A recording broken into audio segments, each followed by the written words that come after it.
السلام عليكم ورحمة الله. كيف الحال؟ أتمنى أن تكونوا بخير وعلى خير وبصحة جيدة. معكم الدكتورة مريم من قناة سول طبيبة مع مريم. فيديو اليوم كما شاهدتم في العنوان سنجيب عن سؤال يقول: متى تكون الولادة الطبيعية بعد نزول رأس الجنين للحوض؟ وكذلك في أي أسبوع أو في أي يوم ينزل رأس الجنين للحوض، إلى جانب العلامات والمؤشرات التي تشعر بها الحامل وتقول لها أن الرأس أصبح في الحوض وتجهزي للولادة. كل هذه الأسئلة سنجيب عنها إن شاء الله في هذا الفيديو، فابقوا معي إلى الأخير. أولا دعونا نعرف ماذا نقصد بنزول الجنين. فنزول الجنين يقصد به تحرك رأس الطفل إلى أسفل الحوض ويكون جاهز للولادة. عادة هذا الأمر يحدث في الثلث الأخير من الحمل، وقبل النزول ربما يلتف الطفل بحيث يكون الجزء الخلفي من رأسه في اتجاه الجزء الأمامي من البطن ويكون وجهه لأسفل. بعدها يمكن للطفل النزول للحوض. متى يحدث هذا الأمر؟ هذا الأمر يختلف من امرأة لأخرى، فليس هناك يوم أو أسبوع محدد لنزول الطفل، فيمكن أن ينزل الطفل عند بعض النساء عند بداية الولادة أو قبلها بعدة ساعات، وكذلك ربما يحدث هذا الأمر بأسابيع عند نساء أخريات. يمكن لنزول الطفل أن يحدث أو أن يشير إلى قرب الولادة عند النساء اللواتي لديهم أطفال من قبل، وذلك لأن جسمهم مر بمرحلة الولادة من قبل، ما يجعل الحوض ربما يحتاج إلى وقت أقل للتكيف مع عملية الولادة الطبيعية.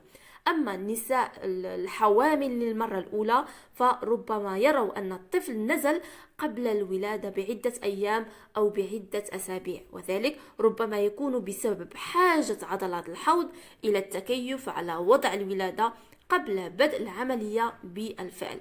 وحال شعور المرأة أن الطفل قد نزل إلى الحوض عليها أن تتحدث إلى الطبيب، ويمكن للطبيب تحقق من وضع الطفل ما يساعده على تحديد الوقت الذي ربما تبدأ فيه الولادة بالفعل. فما هي العلامات أو بماذا تشعر المرأة عند نزول الطفل؟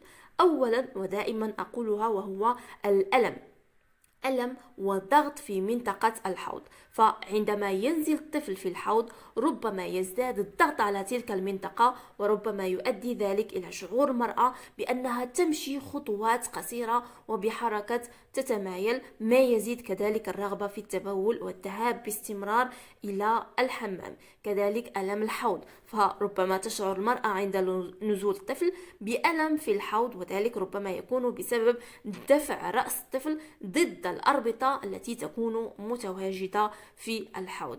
كذلك ستلاحظين بأنك أصبحت قادرة على التنفس بشكل جيد، فالضغط يصبح أقل على منطقة الصدر أو الحجاب الحاجز بمجرد نزول الطفل، وذلك ربما يجعل التنفس أكثر سهولة.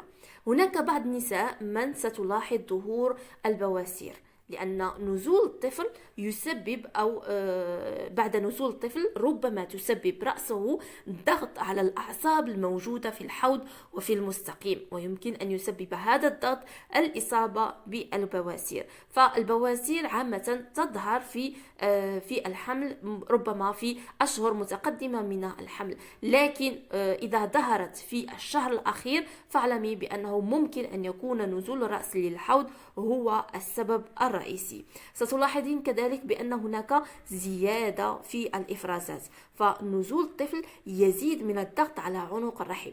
هذا الأمر يسبب فقدان المكونات المخاطية الموجودة في الجزء العلوي من عنق الرحم حتى نهاية الحمل، والتي تتواجد لتوقف البكتيريا من دخول الرحم مثلا. وبعد نزول الطفل قد تخرج المكونات المخاطية من المهبل كهلام أو إفرازات شبيهة بالصفار أو نزول السدادة المخاطية مثلا. فنزول السدادة المخاطية وهو عبارة عن مخاط يكون كثيف، ربما تجدين بعض النقاط من الدم أو بعض الخيوط من الدم تخبرك بأن السدادة قد نزلت. كذلك كثرت الحاجة للتبول، هذا الأمر طبيعي طالما نزل رأس الجنين للحوض، أي أن هناك ضغط على هذه المنطقة وبالتالي ضغط على المثانة، فتلاحظ السيدة بأنها أصبحت تتردد على المرحاض بشكل مستمر وبشكل دوري، بالخصوص في المساء أو في الليل.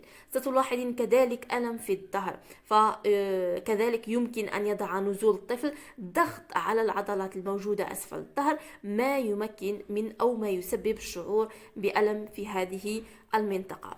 ربما تشعرين كذلك بالجوع أو الشعور أكثر بالجوع، لأنه أصبحت المنطقة أو منطقة المعدة أصبحت مرتاحة أكثر طالما أن الجنين نزل، فهنا تصبح السيدة لها رغبة أكثر في الأكل. فكل هذه العلامات إذا اجتمعت بأكملها فممكن أن تخبرك بأنك عزيزتي دخلت مرحلة أو أصبحت قريبة جدا من مرحلة الولادة، لكن هذا الأمر لا يقول دائما بأنك اقتربت. فكما قلت في الأول، النساء اللواتي لديهم أطفال من قبل، أي كانت لديهم ولادات من قبل، فربما يكون نزول رأس الجنين ساعات قليلة قبل الولادة، لكن البكريات فيمكن أن ينزل رأس الجنين بأسابيع قبل الولادة.